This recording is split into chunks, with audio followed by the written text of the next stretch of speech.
Well, welcome everybody. Thank you very much for coming, for being here, for deciding to spend your evening with us. And thank you, of course, to Peter and Jasper for arranging this talk and for welcoming us into your studio. It's quite an unusual format, context rather, but I think a really beautiful gesture on your part. Love being in artist studios, like kind of seeing the kind of your creative constellation, as it were. So perhaps we could kick off on that note, just tell us a little bit about where we are and how you came to acquire the studio and what it means to you as a site. Absolutely. So the story behind me getting the studio is a little bit eccentric and gave me a great deal of pleasure. And essentially, I had this building is run by Space, the artist charity in London, and they have, I don't know, maybe 8 or 10 buildings that they run on behalf of artists. So in fact, Space was set up in the mid-60s, I think, by artists like Bridget Riley and her contemporaries. And the whole idea was to make buildings available to artists in London at competitive rates or affordable rates. And so I used to have a Space studio in Hackney. And I think it was gifted to me because this is kind of how things worked in 1990, by somebody called Marcus Hansen. And he moved to Paris. And so he said to Space, look, I think this Peter Fraser guy, I think he's going to look after it. So I managed to get the studio. And I was there for 17 or 18 years. And I had a big roller transport machine and a little dark room. I slept above the dark room. And in the winter, because there was an airspace just at the top of the wall where the roof came down, the interior temperature was the same as the exterior temperature. And, you know, I've done the artist in the garret thing, I really have. But what happened was that by 2008, in the previous year or so, I had discovered, I was working on a project which became known as A City in the Mind. And there is a house called the Dennis Seaver's house in East London where you can go and visit. And some of you may have been there. And I think it's on Aldgate Street. Yes. It's a Georgian house, isn't it? Yes. So this house is kept, for those who have not been there, as it was 250 years ago. And they don't have electric lights or anything like that, as they wouldn't have at the time. And they just change the fruit and the vegetables in the kitchen and so on from time to time, so they don't look all moldy and off-putting. And I went there one day while I was working on this project, shooting film, and they had put fresh purple cabbages in the vegetable basket in the kitchen. So I was making pictures in and around the building, shooting film. And then when I got to make a print of this purple cabbage in the vegetable basket, using a pigment printer, because I'd got to that point of scanning negatives, I was just messing about really, I was experimenting. I saw a color print of the purple cabbage that I had never seen in my entire life.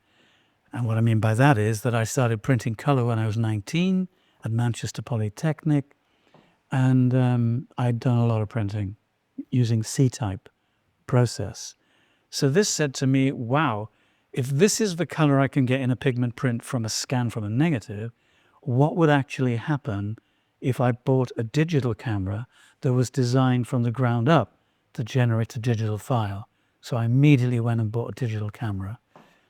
And I realized then I didn't need the studio in Hackney, because the reason for having it there was because it had this great big machine and blah, blah, blah. But because I was trying to teach myself digital photography, I was working from home in East Dulwich. So I let go of the studio and I gifted it to Daphne Talmall. And she and Lucy, her friend, helped me jump up and down on these 10 by 8 foot color prints, which had been in a 20-year retrospective that I'd had at the Photographer's Gallery, because I had to destroy them and get rid of them. And so they actually did fantastically well with that space. And then what happened was, because I was working from home for a long, long time, from 2008 until 2 years ago, but with a small pigment printer. And when I realized I wanted to start making much bigger prints, my wife, who'd been very understanding with a 24-inch pigment printer in our lounge, said, Peter, I love you very much, but we're not having a 44-inch printer in the lounge. That's not going to happen. So I started looking for a studio, and obviously I went to the Space, website, and Acme and so on, other arts charities. I saw this space, and so I was invited to come and see it on a sunny afternoon 2 years ago. And there were like, 3 or 4, 5 sculptors and painters and me and the lady from space. So we're all asking questions, and nothing had been done. It was simply plaster walls. And we were all asking questions. And then I finally said, well, what if we all want it? And, I was looking around, and it did look like we all wanted it, because it's a nice shaped space and so on. And she said, well, the person with the longest registration gets it, or gets offered it. And I said, okay, well, I've only just re-registered, so thanks very much for your time. And I dragged myself out, being very sorry for myself, thinking, wow, it would have been great to get that. And then the most surprising thing happened. I didn't even get back to them. And then 2 weeks later, Space emailed me, this lady from Space, and she said, Peter, what was wrong with the studio? I said, nothing, I loved it. But I've only just rejoined like a month ago. She said, no, you never deregistered. So you've been registered since 1990. If you want the studio, it's yours. That's great. And here we are, time traveling a little bit to a different space, your kind of domestic one, where you grew up. You're obviously born in Cardiff, Wales. I was, yeah. Lived in various places. You mentioned you studied photography, Manchester Polytechnic in the 70s. But I'm thinking, about that domestic space, and I'm wondering what your family's relationship to culture was like growing up. Well, that is a very interesting question. And so my father was English and my mother was Welsh. And they met when they were about 20, something like that, in 1951, so just after the war. And it wasn't a very happy marriage. I think they realized that relatively early on.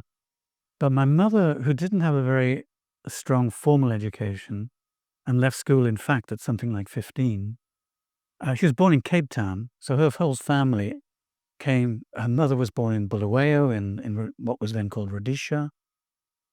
They all came over on a ship in 1932 from Cape Town to North Wales, because my grandfather was Welsh. He was a Welsh poet, and not a very famous one, but a poet.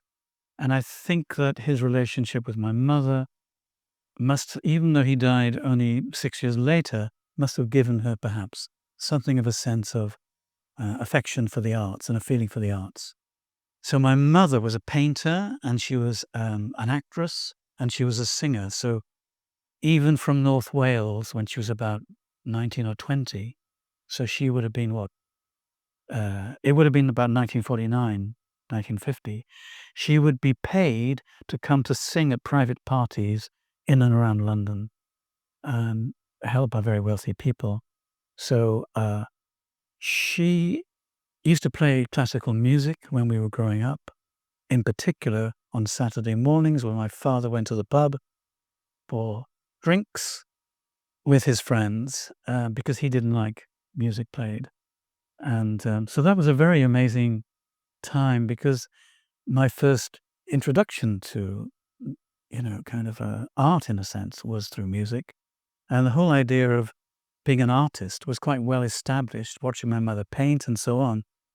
And maybe it's very relevant in the context of like having become a photographer, because when I went to study photography at Manchester, it was never my intention or even my idea. I didn't really know anything about documentary photography. My idea of being an artist came through that route of painting, listening to music, and my mother was an actress on Welsh television as well. So a very different background for a photographer. And I think that the whole of my career probably, if one studies it, it sort of makes sense of that early beginning. That's interesting. And do you want to share a little bit about how those formative years and contexts maybe shaped your approach or view of photography? Yeah, well, one thing I remember is that my father used to, when we were kids, so I've got two brothers, I'm the eldest. My father used to drive us every summer from when I was 2 or 3 to North Wales to stay with my Rhodesian grandmother. And so my mother would be there, my grandmother, they both loved us 3 boys very deeply. My father would have scooted back to Cardiff to carry on with his work. And so we had like the whole, in those days, you may remember, some of you, summers were long and they were very sunny and you could guarantee really fantastic weather. And so my grandmother lived in the middle of nowhere, actually, down, well, a dead end road, not far from Llanberis. So very, very beautiful countryside. But it was idyllic, absolutely idyllic. And because my relationship with my father wasn't very good, it was a blessing, to be with 2 older women who loved us very much. And I think a lot has followed from that in the sense that it gave me a good grounding as a young male to relate to women because they've been the significant other adults in my life. And was your mother encouraging of you to study was it a photography BA at the time? No, No. there was no photography. Yeah. It's so far back in time in this country. Say. There wasn't a degree in photography available. So in fact, What was it? An applied? it was a diploma. Okay. So when I entered the first year in 1972, Martin Parr was just entering the 3rd year. Right. So, he's one of my very oldest friends. Yeah. Even though I think it's fair to say our approach to photography is quite different. But we go back that far, a long, long time. I mean, those days at college were quite extraordinarily strange by contemporary standards. And if I tell you, for example, that our head of course, we were on the 8th floor of a building very similar to the LCC building at Elephant and Castle, like a 60s modernist building. So our head of course would come in each morning with his pet lion cubs. They were tiny, and he would lock the door to the floor. So as you walked around the photography department, you might come across a lion cub, doing whatever lion cubs did, playing with each other or what. Well, can you It's imagine? the original campus cat that you have now, the wellness cat that universities have. They were little, okay? They were little babies, but wow. That's unusual. That's amazing. Just thinking about that. And if my understanding is correct, you got unwell in your 3rd year. You had to repeat it. Yes, I'm aware you had quite a extraordinary experience traveling. I want to say a little bit about that? Yeah, I will do. So I guess to photography, in Manchester, I found myself photographing for quite a while, for the first couple of years, landscape. And I got to a point when I thought, because I felt very, very ambitious for the medium, not really for myself, that didn't really interest me. But I thought, well, where would be an amazing place to go and photograph landscape? And I thought, oh, I know, the Sahara Desert. Oh, I'll go there. As if it was like, catching a bus down the road. I can still remember being 20, 21, 22. And for that feeling of, you can do anything you want. You will never die. You will never be ill.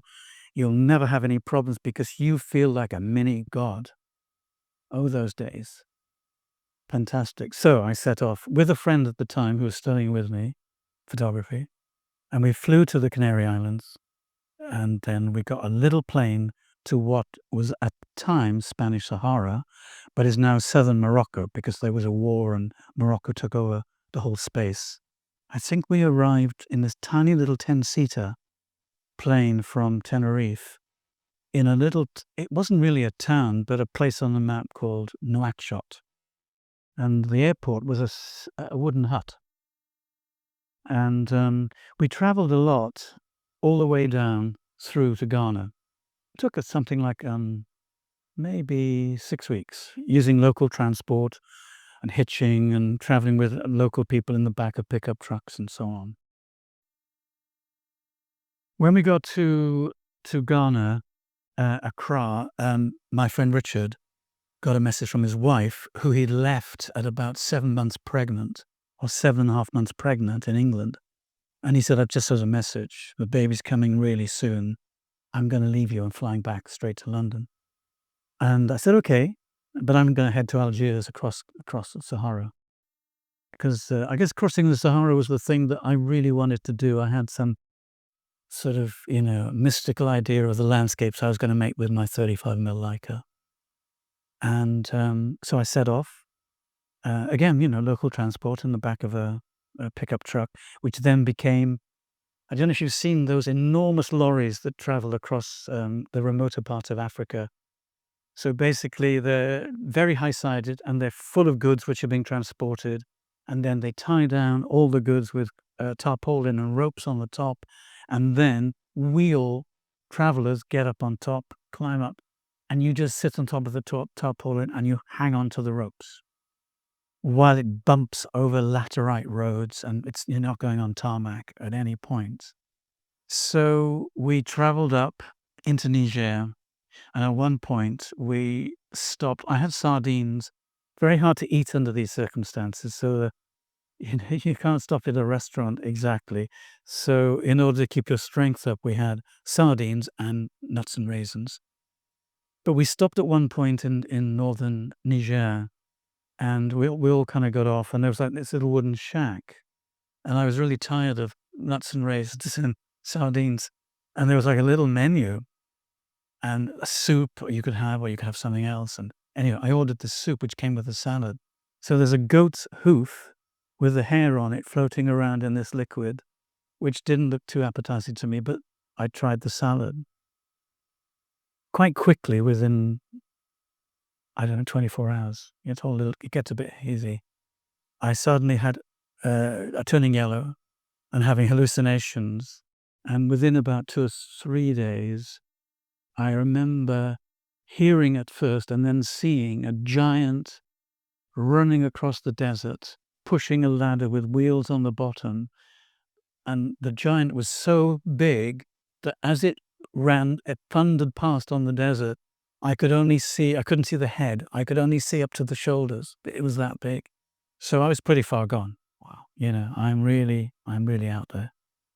And what happened next was the lorry, or no, maybe the local Peugeot pickup truck that I was traveling with, broke down. And then a German transit van who was taking German tourists into the Sahara passed, and they had a seat, and they took me another 100 kilometers or 200 kilometers. Then that broke down in southern Algeria, and for 48 hours, nothing passed us. And finally, an Algerian refrigerated lorry with a single empty seat in the front cab, so a navigator and a driver, giant thing, pulled up. It would pull up because it's the first vehicle in 48 hours. So people stopped and talked. "Are you okay?" And I wasn't okay. So the German tour guide said, "You have to take this guy, this young English man, to hospital. It's 400 kilometers. So they put me in the middle seat, and I was just getting, madder and crazier. And so they dropped me off outside the hospital in, I've now discovered it was Tamanrasset, hospital in Tamanrasset. I've mixed it up with Insala. I did go there, but later.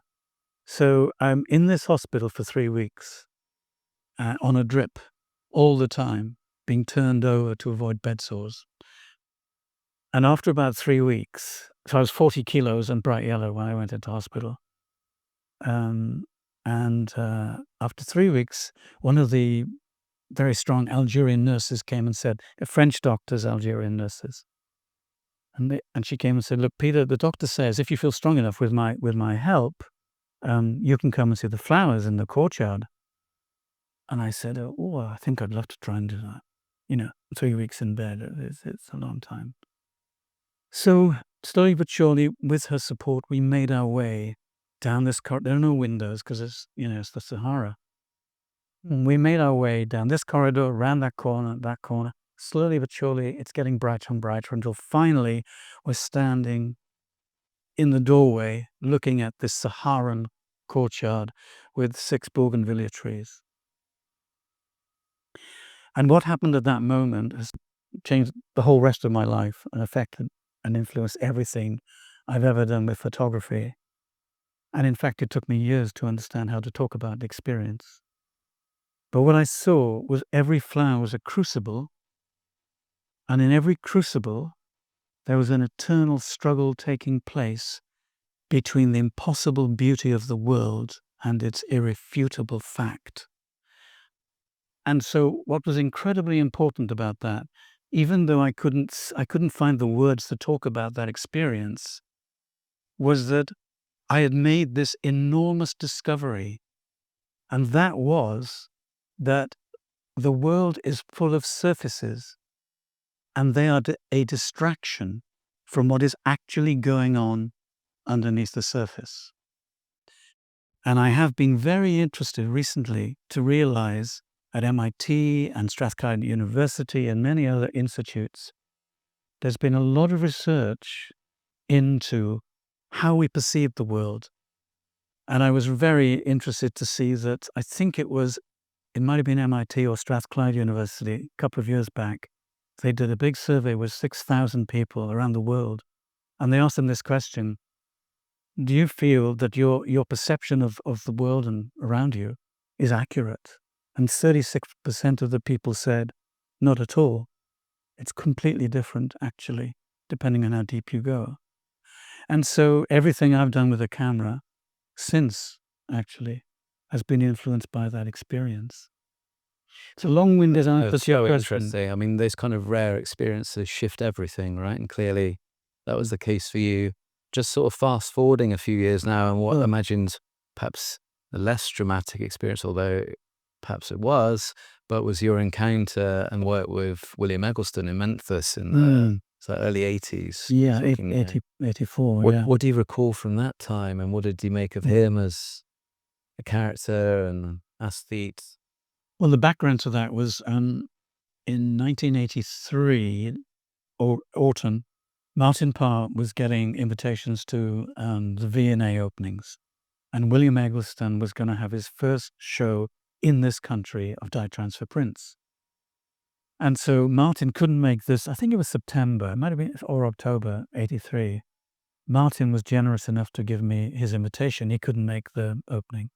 And he knew that I was crazy about Eggleston's work because in 82, I'd come across William Eggleston's guide. And I was just kind of blown away by it because as a student, it was the work. In this country, we only had access to work in books, largely. And so that meant I was familiar with the work of Strand and Edward Weston and people of that kind. And so to come across Eggleston's book in 82 was an absolute revelation. I had no idea that photographs could allude to psychological territory. And so when Martin offered me the invitation to Eggleston's opening, and I heard that he was coming, I thought, yes, please, fantastic. So I jumped at it. But I jumped at it knowing that I was going to have to do one of the most difficult things of my life. If I was going to go to that opening, I knew I was going to have to introduce myself to William Eggleston. And at this point, I've only had one exhibition in my entire career, my first exhibition, no more. So I've done nothing. And I can tell you, I waited for about half an hour. I'd heard he liked to drink, and he'd arrived with like 10 of his friends and colleagues, some of them with big hats and stuff. And I kind of knew he was going to make a break to the drinks table at a certain point, and he did. And I didn't shoot over, but I walked quite briskly for that situation to introduce myself to him. And I said, Mr. Eggleston, can I introduce myself? I'm a huge fan of your work, and I'm working in color. So he said to me, really sternly, he said, do you teach? And at that point I didn't, which was miraculous. So he said, yeah, okay, come and see me tomorrow, talk to so-and-so and get the address of my friend on Cheney Walk, where I'm staying. His friend turned out to be the head of BP Europe. And I did. So the next day I went, and he took 45 minutes to turn up in his dressing gown at 3:30 in the afternoon. And we had a quick chat, and he said, yeah, you can come and see me next summer. Just, write to me and we'll fix it all up. So we fixed it all up. So I flew over. I was 31 years old, and I was wearing shorts, and he was at his mistress's house, and which is all common knowledge. It was all well understood and in Memphis. And she looked me up and down. She said, "What are you, 14?" I guess I was slightly younger than I actually was, and I was wearing shorts and a t-shirt or whatever. So that was a great intro. But Bill was really magnificently generous and elegant. The whole 7 weeks that I spent with him. There was another photographer there from Germany, from Berlin, who'd been responsible for inviting Edelson over to make some of the very famous Berlin pictures that I think initially appeared in Camera Austria, something like that, which I saw. And his name was uh, Wilmar Koenig. Wilmar Koenig. And so he was there, I was there, and I would say that Bill found his company a little bit easier than mine. I was quite intense, and I'd hardly done anything, but I felt this enormous energy inside myself that I might do something interesting. So we had amazing experiences traveling around the country and staying in holiday inns, and he'd set up his giant speakers in the motel room and his big reel-to-reel and started playing Bach. And within, 20, 30 minutes, the manager of the motel would come and bang on the door and say, "Mr. Eggleston, can you turn the Bach down a bit?" Because we're playing, really loud. So we had some pretty amazing experiences like that.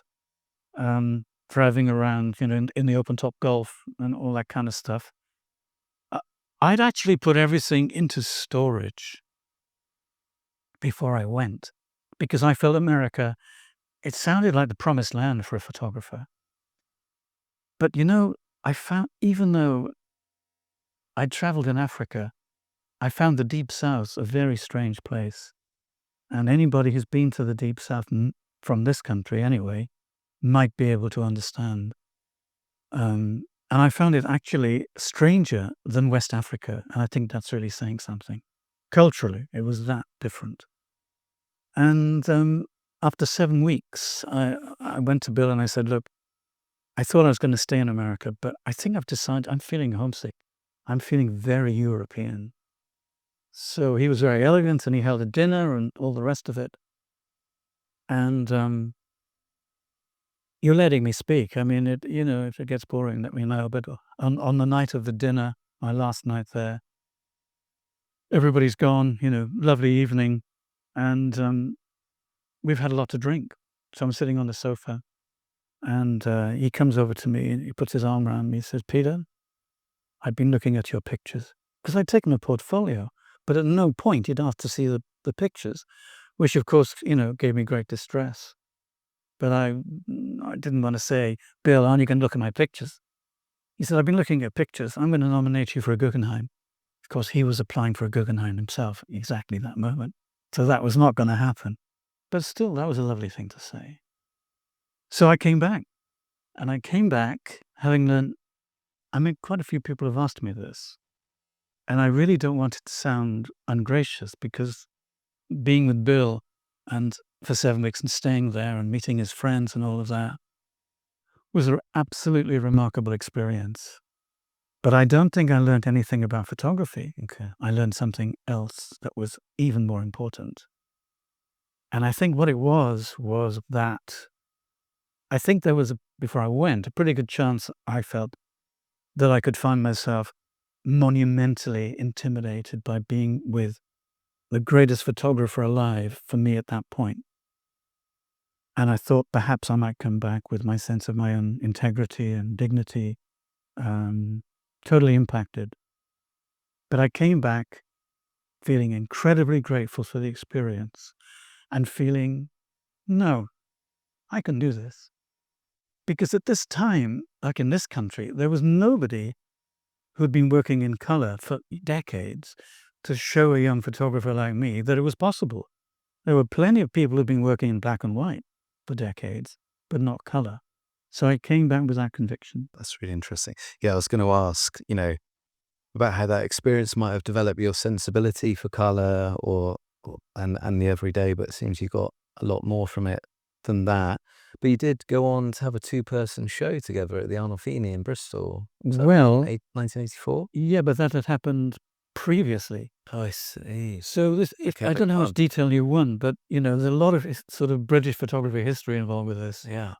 So in 1983, I was put into a show that was curated by Maureen Paley in a corridor. Or maybe she'd seen this show in a corridor at Cardiff University. I can't remember exactly who curated it, and I don't want to be disrespectful. But Maureen came to see the show in Cardiff. She was in touch with and in conversation knew Lewis Biggs. Lewis Biggs was the director of the Arnolfini, and I was at this point. No, I wasn't actually living in Bristol. I was living in Manchester. I moved to Bristol because of this. And Lewis Biggs, on the strength of Maureen's recommendation, got in touch with me in Manchester and said, we're putting on an Eggleston show and we want you to be alongside. Two-person show. Are you interested? Well, you can imagine what my answer was. So I said, of course, that'd be great. So I came down, we did the show. And because of that, in February, that was February 84. Okay. It was like July later when I went to visit Eggleston. Right. But by September, so I'd come back from the States. By September, I'd moved to Bristol. Paul Graham was there. Jem Southam was there. And in fact, Paul was moving to London. So there was this group of photographers who had a kind of collective darkroom above this cafe called The Rainbow. And Jem and Paul had set it up. And it was called Photographer Over the Rainbow. Paul was moving his color processor out to go to London, and I moved mine in September 84. Because having had the show in February with Eggleston, I realized that there was this incredible energy and interest in color photography in Bristol, maybe more so than any other city in the whole country. So for me, that was an enormous pull. And so it turned out to be a good move. It's amazing meta history of the British tradition there. Mm. Should we talk a little bit about your creative process and intuition, if that's okay? Yeah, sure. All the interesting stuff Can you give me a bit of a guide? Yeah, of course. No, because I guess you're known for your intimate, your poetic, and often philosophical approach to photographing the everyday. Obviously, like we know, through color, through still life, Yeah. through abstraction. I think this, in a manner that's entirely your own, in a way. You take the ordinary and you reveal its kind of hidden complexity, its mystery, even its spirituality. And I've always wondered, I've seen Take Shots video of you in the act, but I've sort of always been curious to hear from you about how much of your work is planned versus instinctive. And Yeah. do you go out looking for something, or do you wait for the world to reveal itself? I'm happy to talk about this because it's obviously very important. I think the best way to explain the way I work is as follows. I try to give myself a sort of conceptual position or an idea. So, for example, if I go way back to 12-Day Journey, which was 1984, it was a very simple idea.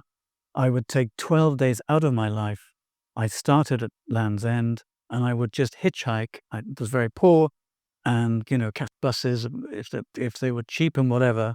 I would travel for 12 days and I would just make pictures during that period, not having any idea where I was going to end up. Turned out to be Plymouth, I think, somewhere like that. And that was a very simple idea. And then the ideas got more and more complicated. But essentially, the 12-day slot of time away from my normal responsibilities of earning money and paying bills and all this kind of thing was a simple idea under which I allowed myself complete freedom to respond to the world as I found it. And so the ideas, I guess, just got a little bit more complicated. So, Two Blue Buckets, and that very much came out of my time in America, because while I was in America, I saw this incredible film that some of you will have seen, Fanny and Alexander, by Bergman. And for those of you who've seen the film, you'll know that in the film there's like this religious guy, I think he's a bishop or something like that, but he's always wearing this giant cross. But he turns out to be quite cruel to the children of the woman the widow who he marries. And this really affected me really, really tremendously. So by the time I moved to Bristol, I devised this idea of walking from, if you like, a very strong, a powerful, visible presence of the Christian faith in society, Bristol Cathedral. But I wanted to walk to Glastonbury, which is where, according to Christian myth, I'm not a religious person. Christianity is supposed to have been introduced into England by this guy called Joseph of Arimathea, who I don't know that much about, but he'd landed apparently on the south coast of England. He'd wandered about with his colleagues. And when he got to Glastonbury, he climbed up the tor, and according to legend, he put his staff in the ground and it turned into a tree. And he said, right, okay, we're bringing Christianity to. So I thought I'd walk the 42 miles or the 43 miles to Glastonbury. And I'd try to make pictures in profane places and also in churches. And then I'd try and put all the pictures together. So, normal people's houses, community centers, schools, all of that kind of thing. And my hope was that when the pictures from these two kinds of environments were put together, as they were in my show Everyday Icons, my first big show in London at the Photographer's Gallery in 1986, that it might present the argument that, if you like, spiritual insight is not in any way restricted to a religious place of worship, but it can happen in any place at any time for anybody. Yeah, that's really fascinating. So I'm just thinking, as your ideas for kind of conceptual parameters of a project, they got more complex, but still they resist easy reading. They still exist like fragments on the whole. Yeah. And even though you have this kind of fixed focus, there's no didactic message really. There's no punchline. I think that's exactly what draws viewers in. You give us a lot of space to think, to feel, to wonder. I was thinking about how a lot of your images, they kind of hover between clarity, confusion. I love that. Between logic, between mystery, between the tactile and the abstract. They ask us to slow down. I guess not to decode them, but to experience them. So you mentioned there about, putting these two elements together. How important, do you want to say something about sequencing in terms of creating a narrative arc or emotional arc and a narrative structure? How important that is for you? It's very important, but to give a guide as to how that works might be a little bit difficult.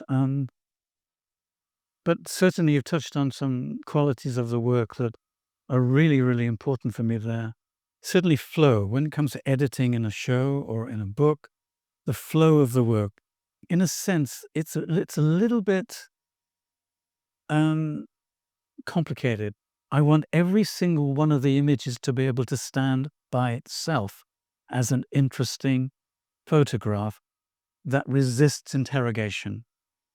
But at the same time, when I put photographs together, I want them to begin to build up to something through the sequencing that is greater than any individual part. That's what driving out that kind of a cumulative effect. Yeah, but how I do that, oh my God, that's a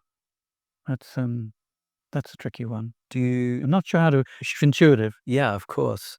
Do you feel more comfortable in book form or in an exhibition space in terms of building those relationships and I think the synergies between pictures? Yeah, I think the answer has to be exhibition form, really. as you know, I had a show at Camden Arts Centre Yeah. a few years ago, and at the opening, a conversation was overheard between Jem Southam and Charlotte Shepka, and I believe they were the two people involved. And Jem allegedly said, well, there are two types of photographers. There's a wall photographer and there's a book photographer, and each of them is interested in the other modus operandi. But Peter is a wall photographer. I'm not going to argue with him. I think that's, for me, to be able to put a print on the wall which sings is it's my greatest ambition. I like doing books very much, but the qualities of the image on the printed page, they can never quite match for all sorts of reasons. What I can put on the wall, and more than ever now with pigment printing, which has a bigger color gamut. As I was trying to allude to earlier, you see colors in pigment print you cannot see in a C-type print. C-type prints have very special qualities, of course, without question. And there's obviously the kind of bidimensional experience of confronting an artwork and its particular scale. Absolutely. There were some really large prints in here, and I was telling you before the talk, the first work of yours I met in the flesh physically was in the University of Brighton, the Grand Parade campus, 2003, when Jeremy Miller curated the Biennale down there. It was you've got a postcard up somewhere of the plastic just over there cup on the shelf with lots of toothpicks, with lots of cocktail sticks stuck in that. And I remember the enormity of that image, this kind of this minute detail enlarged to huge proportions. It's very sweet of you to mention that, because when The Guardian some years back asked me to do, they were doing this thing, your best picture. Yeah. We've all seen, I guess, the series. I chose that one, and I spoke about making it right at the back of a little church in Wales on a brilliantly sunny summer Sunday when nobody was around, and it was a tiny little room, almost hidden right at the back of the church. And when I opened the door and I saw that so brilliantly illuminated by the sunlight, I felt absolutely ecstatic. And I said that in the, you've got to put a bit of text in, and there were comments, and this guy said something like, this guy's absolutely off. That's psychotic. That's what he said. That's psychotic. And I thought, yes, result. Yeah. Because it really enlivened my kind of understanding of what photography can be in terms of its relationship with the banal and the everyday. And I was wondering, for you, when you photograph these kind of everyday items, these things, is it like a process of seeking to defamiliarize the world or enrich our perception of it? I think, to answer that, I have to go back to this, this whole story about being in the Sahara. Right. Because I think that the surface of the world is deeply mischievous. I'm very interested in using the camera to work through and with the surface, but to allude to other possibilities of interpretation of what it means to be alive. Yeah. And that makes sense. I look across your different series and there's always this sense of inquiry in something. In some cases, like with your work, your bodies of work, say deep blue or material, that's very scientific. In other moments, it's more existential. In other cases, it's quite metaphysical. Well, are you able to say what kind of draws you to those questions? Well, put it this way, when I was at school, my favorite subject was mathematics and physics. And therefore, metaphysics is a natural territory of interest for me. And also, I think it's appropriate to mention this another incredible experience I had when I was 15. So even earlier in my life. So I was a pupil at Cardiff High School for Boys. And I was 15 years old, and we got to the very last day of the summer term. So I'd be in the fourth form, something like that. So the headmaster comes in to all the classes. He says, boys, I want you to come to the assembly hall.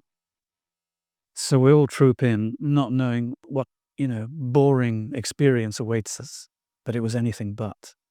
So what our brilliant headmaster showed us, what opened suddenly high up on this big screen, was a flickering black and white image, like 16 mil it looked like or whatever. It was, those sort of furry edges of what looked like a couple having a picnic on a rug, looking down on them from like a meter. And he was about to show us Powers of 10 by Charles and Ray Eames. And if you haven't seen it, you got to see it. So I'm 15 years old and it starts. So suddenly the camera goes from 1 meter to 10 meters, then to 100 meters. And quite quickly you realize that this is a couple having a picnic on the edge. I think it's Lake Huron in Chicago. And then quite quickly, within a minute or 90 seconds, the Earth is slowly receding and the camera comes 10 times the distance, hence Powers of 10, of course, each time. Eventually, after whatever it is, 7 or 8 minutes, you come right out to the edge of the imagined universe. What I didn't understand at that time, and what I wasn't in a position to understand, was that Charles and Ray Eames had great pals at IBM. So they had access to some pretty serious computing power to be able to make this film. So then, after a pause, which allows the viewer to, begin to recuperate, because that's quite a journey in 7 minutes, 7.5 minutes, the camera comes back 1/10 the distance each time. And so I can't remember. It's 9 minutes goes by because it speeds up on the return journey. The camera comes back to where it started, and then it goes to the skin on the back of the hands of one of the picnickers. And then it just keeps going down and down and down until eventually, as you might expect, you are inside an atom. So at that point of our understanding, you've got protons, electrons, and so on, nuclei, neutrons. So what I realized at the age of 15 was that it didn't matter how big something that you wanted to consider in the universe, but it would inevitably be made of something that was infinitesimally small. And I think this is where I just started to begin to develop a sensibility for things that were small and their importance. Yeah, and I guess it's no coincidence that you also, in some of your projects, you photograph labs, scientific apparatus, Absolutely. materials of research. Yeah. And I got the feeling from that it's not to explain science, but I guess to explore human attempts to understand the world, like you just said, and with this sense of awe, with obsession, and in some cases futility. There's a project you did. I'm trying to grasp Material? a different one. Loss for Words. Oh, yeah. That was in Wales. That was in Wales. Yeah. Maybe that's a bit of a tangent, but I guess there's something, you're alluding to the elusiveness in the title, but maybe if we bring it back to those projects where you were, taking pictures of machinery and scientific apparatus. I can talk about that. Yeah, what were you interrogating or celebrating there? Well, Deep Blue came out of my preoccupation with, I guess I'd been a chess player when I was young. I mean, so serious. I'm crap now, but so serious that I'd play through the night. And then I go to bed in the morning with my schoolboy friends. And so I always had this, I held chess in awe. So I became kind of interested in Garry Kasparov, playing over a number of years IBM chess computers. I think there was Little Blue, there was Deep Thought, there were several others over a period of time. And each time he played them, I mean, I guess IBM was thinking, hey, if we can design a chess computer to beat the world grandmaster Garry Kasparov, our share price might climb. Something like, or just, other things too. Pure excitement, scientific interest of seeing whether it was possible to design a chess computer that could beat the best chess player in the world. Eventually, of course, Deep Blue did beat Garry Kasparov. And there was an incredible photograph of his face after 12 games or whatever it was, of when he realized he'd lost against the machine, that went on the front page of papers all around the world. But that was in 1997, and I'd started work on Deep Blue in sort of 93, 94. And at this time, I didn't have access to a laptop or, personal computer or anything. So I was emailing scientific institutes all around the world and phoning them up saying, can I come and make photographs of whatever you're doing, machines you're working with? And I went to something like 60 different scientific sites around the world with the intention of making portraits of machines rather than photographs of them. Because another input into this was, I was very familiar with 2001, that fantastic Kubrick film, where HAL shouldn't, according to Isaac Asimov, be trying to kill human beings, which goes against Isaac Asimov's first law of robotics. That is, a machine shall never knowingly harm a human being. And so that notion of sentience in HAL, I was very aware of. And so it kind of gelled in my mind with this whole idea of going around the world to all these extraordinary, like NASA at Houston, CERN at Geneva, and so on in the mid-90s, which led me to have the most fantastically interesting conversations with scientists working at the highest level of curiosity and skill, if you like. And I guess the thing was that I realized photography traditionally had been used as a recording device to document emerging or existing social classes. And I felt we were going to see an emerging class, machines with sociological implications. Well, I guess I don't need to dwell on that too much. So that's how Deep Blue happened. But just to follow from that to a point that you were working around a few minutes ago, while I was dressing to go into these clean rooms with these really strange clothes from head to toe as I went around the world, with only my face showing, because lots of photographers, when they're working on a body of work, they're thinking about the next thing, or even painters and sculptors, the next thing they might begin to work on after they've finished this. And I began to think about these really small particles of material that these clean rooms were designed to keep out. And then I thought, well, what about photographing dirt? So I began to photograph the mud in the woods, and then under the sink in my studio in Hackney, and behind the bed, and under all this sort of stuff. And then, so I'm making these kind of pictures, and then suddenly I got a call from the University of Strathclyde, where a friend of mine was a professor of applied physics in the department where they were using X-ray lasers to investigate the fundamental nature of matter at a subatomic level with Nobel Prize level research. So suddenly I'm photographing like mess under the bed and all the rest of it. And then I'm being invited for a year to go once a week or whatever it is to Strathclyde to make pictures in the lab where they're undertaking this extraordinary research. And then one day I just realized, oh, hang on, because I'm using the same camera.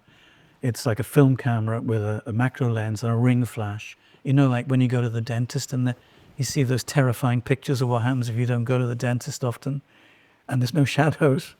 So I'm using that kind of equipment. So the detail, the level of information that you're getting is absolutely stupendous and close up. And then suddenly I just realized, oh, hang on, this is not two projects. This is one project. If I put these pictures together, I can make the proposition that all material, all matter is democratically equal. In other words, if you think about it, we're familiar with the idea of the Big Bang.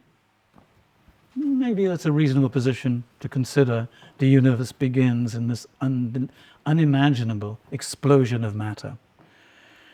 And so you have gas and dust exploding in every direction. And some of those particles of dust and gas coalesce over a very long period of time to become Earth, the planet we live on, which slowly becomes rounder and rounder and, assumes the shape that we know it has. So what we see around us, automobiles and, utensils and tools and rocket ships, and it's all been developed on a planet that was simply gas and dust. And therefore, my feeling that we have every right, at least I have every right, to consider all material, all matter as democratically equal doesn't seem unreasonable. Yeah, and I remember there's something that leapt out in an interview I read of yours. I think you said something along the lines of, I wanted to look at the world as if everything I saw had equivalent importance, that kind of democratic impulse. It's a little bit uncomfortably close to something, to a body of work by William Eggleston called The Democratic Forest. Yeah. And I suppose in a sense the instinct is similar. It's just that I went in closer. Sure. And I'm thinking about these kind of push-pull of different scales and spans of time. And thinking about that, we've got this incredible image here of like many layers of time that are encapsulated in it. Would you like to say a few words about that particular? Absolutely. Like some inwardly quite complex, I think. There's a lot going on. Mm-hmm. Do you want to talk us through it? Yeah. So, first of all, I think the Matterhorn is one of the most beautiful mountains in the world. And I had to go to photographs there when I was working on mathematics. So mathematics was a body of work that I embarked on, having come across a book by a professor of applied mathematics at MIT called Max Tegmark. And Max Tegmark outraged lots of his colleagues decades ago by saying, I'm not so interested in the idea that we've developed mathematics as a tool to understand the universe. I actually think that the universe itself is a physical expression of mathematics. It was there to be discovered. And even if there was another kind of intelligence elsewhere, they would have mathematics, but it wouldn't be called mathematics, and it might not look like ours. But nonetheless, the laws would have to be adhered to. And so Tegmark's idea that the whole of the physical, let's stick to the Earth for the moment, so it's accessible, is a physical expression of mathematics, really took hold with me. And also, thinking about powers of 10, and it just all gels together. So with mathematics, I set about, I traveled from Norway to Sicily and from Northern Ireland to Istanbul making photographs. And I felt that was the conceptual umbrella under which I could make photographs of anything I wanted. So Matterhorn, I think, is a fantastic and beautiful mountain. So I wanted to go and photograph it. What actually happened, well, first of all, you can go to look at the Matterhorn quite often, and it's shrouded in cloud. So I obviously got very, very lucky on this particular day. It was something like 2016. So I'm 10,000 feet up. I've taken the little cog railway that goes up from Zermatt, the closest town on the Swiss border, on the Swiss side, and goes all the way up to this viewing platform where you can get nice coffee and cake and whatever. And I'm making a couple of pictures. I make this picture, and then I notice this man, looks like a father, photographing his family down below. So I'm making a picture, at this point making a picture with a digital camera.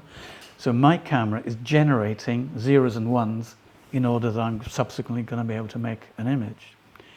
But I see this guy, and I think, I wonder what shutter speed he used. So when they've done their photograph, they start walking up towards the coffee area that I'm on. And I think, I can't let this go. I've got to walk down. I've got to meet him, and I've got to ask him what was the shutter speed he used when he made that picture, which I did. How did he respond? He looked pretty nervous, like what the hell are you talking to me about? Something so weird. I had to explain that I was working on a project, I was a photographer, and he was in my picture. So he looked at his camera, you know, sort of like one eye on me and one eye on the back of the camera, and then he said, I can't even remember what it was, 100th of a second, doesn't matter, 200th of a second. So I'm photographing, generating zeros and ones while I make this picture of a mountain that Wikipedia said took 1 million years to form, while a man uses that as a backdrop to photograph his family using a digital camera at 100 and whatever it is of a second. And all of us have DNA which can only be given evidence and expression of through mathematics. So when you say there's quite a lot going on in the picture, you're right. And of course the clock as well, the feature of the clock. Which measures seconds, minutes, yeah, and hours. And for me that encapsulates so much about your practice. You're not just a photographer of things, but a photographer of thoughts, and so much kind of emerges in that fault line about the very nature of being, about perception, knowledge. What is the world? Yeah. What is actually going on? I mean, for me, this is a big question. Big question. That's what I'm struggling with all the time. One thing, you know, because I'm thinking about contemporary context. Obviously, you were part of the Tate show, the 80 show at Tate Britain. How, you know, and one thing I've never asked you is how you see your work in relation to, or in opposition to, British traditions. Oh, there's a question. Sorry, it's a big one. Yeah, well, here goes. I'll try and keep it short. Yeah. Right from the beginning of my professional practice, when I was put into, if it was a group show, it would be a documentary show. And I understand why. Because I studied photography, the practice and history of photography, and not fine art in a fine art college or context. I think right from the beginning, it made it difficult for curators of art to put my work into art shows. Ironically, of course, we've already touched on this whole issue of me being given a two-person show with William Eggleston in an art gallery. So in fact, as my career progressed, there was this constant sort of 1 foot in one camp and 1 foot in another camp.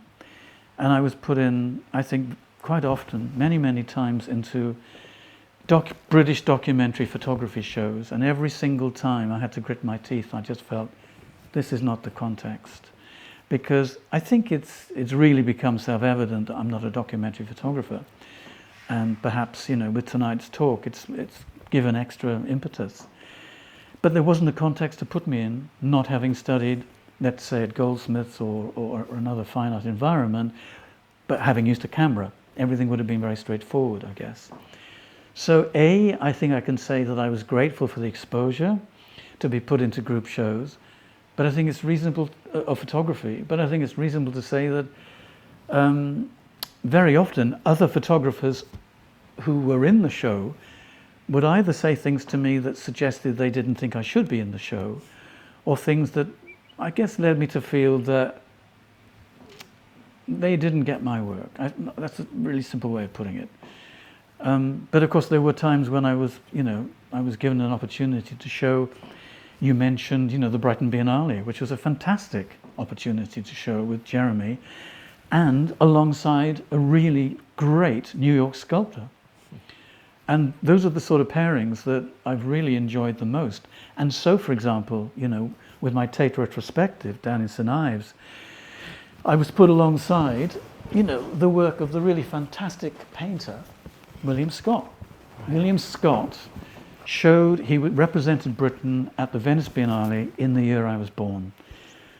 And the Tate in St Ives has a pretty big support network, and many, many people, because it's a primary cultural focus in the area, many, many people in that region feel very strongly about what gets shown there. And when people began to hear that a photographer was going to, I'm told this by people down there at Tate, that a photographer was going to be put in the Tate with a great painter, there was like this feeling of like, what on earth is going on? This is not a good idea. And Martin Clark, great curator, basically put one room of my pictures, one room of the paintings, one room of the photographs, one room of the paintings. So you moved through our works as you went through the whole two-person show. And people loved it, you know. But that's got everything to do with Martin's curating, you know, fantastic curator. And it was such a privilege and an honor to be involved with that whole process, and eye-opening, you know. I mean, it took 2.5 years to put the whole show and the publication together, but such a privilege to work with somebody at that level. Yeah, and that depth. Yeah, Proximity. really. I mean, it kind of spoiled me. Yeah, it's an amazing accolade, isn't it? Yeah, and I have to say that after that, I didn't really get invited to do anything by photographers or photography people for years, and that was interesting. Yeah. And perhaps, you know, a final question, what's coming up? What are you working on? What are you looking forward to? Right, well, a bit of a story to be told there. Yeah. So I think it was 2021, I was lucky enough to receive a Paula Krasner Award from New York. And I'd asked for money to make photographs right across Europe and in the UK, which drew energy from my increasing apprehension. My wife is Estonian. And so I've been going to Estonia for 20 years, and as you may know, Estonia has a common border with Russia. And so I guess it became impossible for me to not imagine what might happen with Estonia and some of the Baltic countries should Putin win in Ukraine and conquer Ukraine. And I made photographs right across Europe, which drew energy from this increasing feeling of apprehension about what might happen, not just in Estonia, but if things went badly wrong, but across Europe. Because it's not beyond the bounds of imagination to imagine that, okay, so Putin's moved into one of the Baltic countries, and there's been very little pushback, and NATO hasn't really risen to the occasion. By the way, it would take half a day to invade Estonia and to get to the capital, even in tanks, from the Russian border. And so I made 20 photographs. They're quite large scale, right across Europe and in the UK, and over, of course, to Estonia. And last summer, I showed the work in the studio to curators from the Tate and the Hayward and the Courtauld and various other places. And absolutely nobody wants to show the work. And so something like 2 months ago, I sent out a newsletter, and the title of the newsletter was Musings on an Error. And I put my hands up and I said, I think I'm probably guilty of putting too much emphasis on the whole Estonian side of, you know, what this work is about. And I can understand why, frustratingly, why curators may find it a little bit difficult to show work that ultimately has drawn its energy from notions of a greater war in Europe. That's a tough call. And the interesting thing is that we met a curator at the top of her game who my wife had worked with 30 years earlier, because my wife worked at the Whitechapel for 7 years, and she was charged with taking over a show of Francis Alice's work to Tallinn for a very large show in Tallinn. And so she worked with lots of people, curators at the time, and we reconnected with one, and we were going to work on a show of this work in Estonia, in Tallinn. And sadly she died of cancer before anything could come of that. So in my newsletter I said I believe very deeply in this work, but I've been a little bit heavy-handed. And then I referred to a really interesting conversation between Jeremy Miller and Ralph Rogoff at the Hayward, which is on YouTube, in which there's a certain exchange that takes place between them.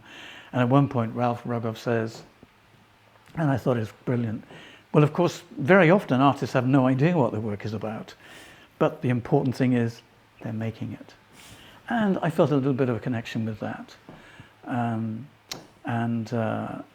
There's also a poet that my wife's doing an MA in poetry writing, and one of her tutors, a really interesting guy, has got a Substack.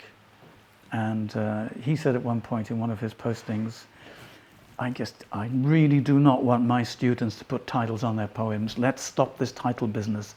When you begin to write a poem, do not have a title in mind, because that's completely the wrong way around. In fact, show me your poems without titles, and I will make a title up, given the essence of the poem. And that also, because I hadn't been able to think of a title for the work, because the work is for the work for the Pollock Krasner. it's titled. Well, now it's titled the Pollock Krasner Works because, Right. Okay, because you withdrew. I couldn't find a Right. title, Right. and therefore that helped me feel a great deal of empathy for this Substack post. Because titles, they're great, and I've got titles, but they can be a little bit misleading, and they can be a little bit forced sometimes and strained. So work in progress. Yeah, I'd love to show this work, Yeah. and maybe eventually, I think eventually it will get shown. But just to finish perhaps on this note, I felt so frustrated, feeling so strongly about this work, that it finding no voice anywhere. For the last year, I have been making new pictures, little tiny pictures. My friend Jem Southam calls them baby pictures because they're so small. They're just A3+. And they do have a working title that almost certainly will not be permanent. But the working title is Striving for Works of Little Consequence. Yeah. Perfect. I love it. Is that a good note to That's end a on? nice note to end on. Thank you so much, Peter. Thank you very You've been much, great. very much indeed. Awesome. Wonderful. Really interesting. Thank you. Thank you for great questions.